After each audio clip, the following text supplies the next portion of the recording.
Hey guys, this is Stefan. How are you? We are going to record a series of videos on the various aspects of LumiPro. This is kind of into the introductory series. It's not going to be a terribly deep dive, but you can kind of use this to brief you on the various elements of it. And some of the follow-on videos will dive into some more details. So the core of LumiPro is lighting, and so I'm going to show you how lighting works with LumiPro. LumiPro is a HUD, and here it is. And what this allows you to do is it allows you to control the lighting on the HUD of either yourself or other models. And the lights are actually wearable prim by the model. And the cool thing with that is now you can take this into a zero res sim, you can take it into a zero script sim even, and shoot in the wealth of opportunities that are available in Second Life. So the way you start off with is the model needs to wear a light, and I'm going to shoot Samantha here. So by the way, when you start, the name comes up and just shows your personal name on it. And when you give a set of lights, and in this particular case, I'm going to give a set of lights to Samantha. Some things kick in here. First of all, it changes over to register Samantha as a model. And then the second thing is it brings up some color things. And Sammy has put on only the wearable lights at this point in time. These are the lampshade lights, not the flashlight or spotlight lights. We'll talk about that in another video.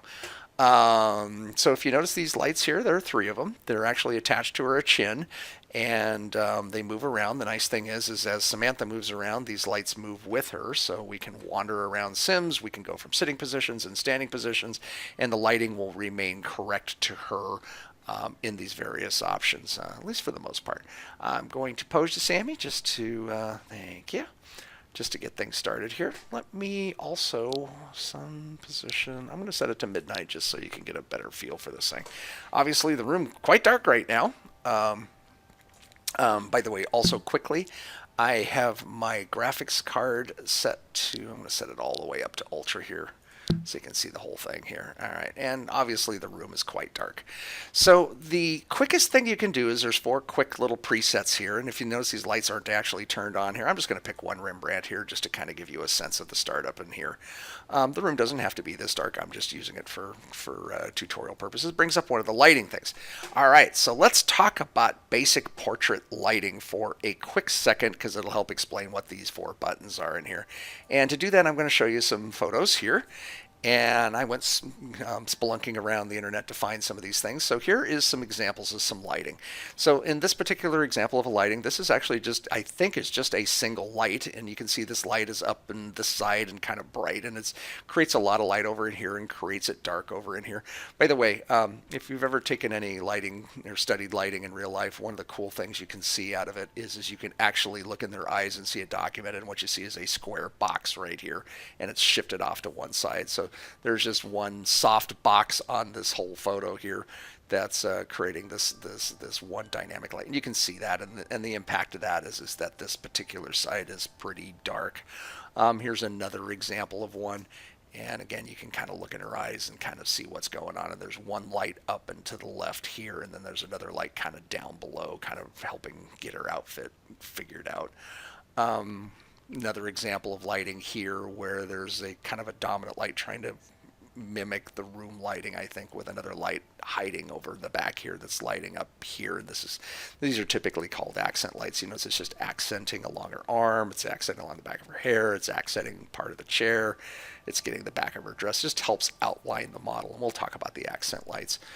Here's another example of an accent light. It's a little crazy of a photo, but if you notice, the accent light does not have to be the same color as the main light here. So you can see the main light is kind of straight on to her with the accent in a color. By the way, in real life, you have to do these things with gels. We'll talk about this in some of the other videos, and definitely more work in Second Life, or in real life, to do than Second Life. Second Life, this is actually pretty easy. Another couple examples. Notice this light here is both left and right, and then there's one on top that just kind of grabs and makes her hair a little shiny.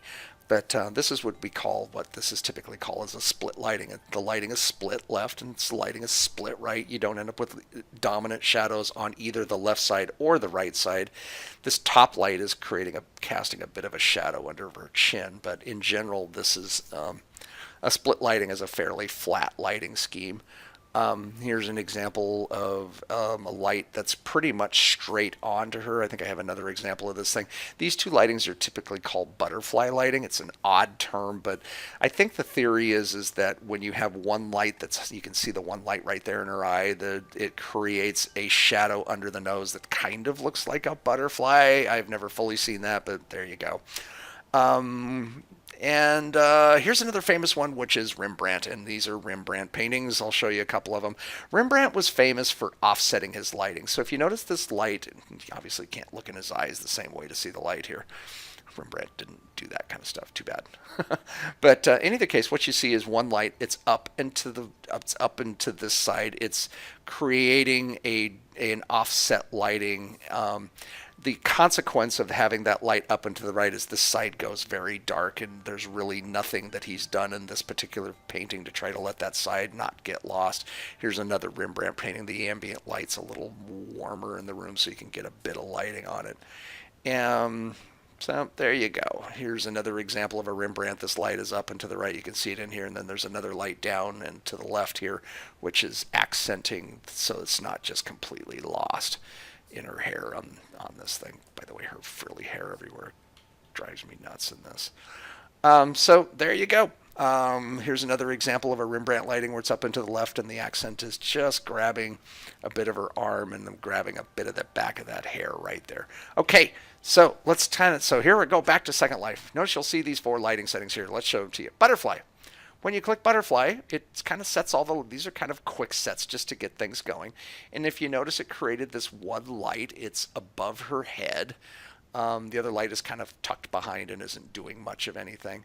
And this light is responsible for creating this one light. And Second Life is almost getting good enough to cast a shadow down there. But you can definitely see the underside of her chin is darker on this thing, and it's definitely lighter on her forehead. Rembrandt was the other one we talked to. Notice how this light shifted to the side here and lit part of her. And then now this accent light is kicking in, and it's actually this green light here is creating that shadow. Split was another one we talked about, and notice the light is split left and split right. And then, one more I didn't show you real quick was rim lighting. And rim lighting is where it's just kind of creating the outline of it. And if I can go to rim lighting in here, I can get the same sort of thing here, where it's it's just lighting kind of the backside of her. Okay, so how do you take a photo? You get the lighting the way you like it. Yeah, let's go with and then you just hit hide.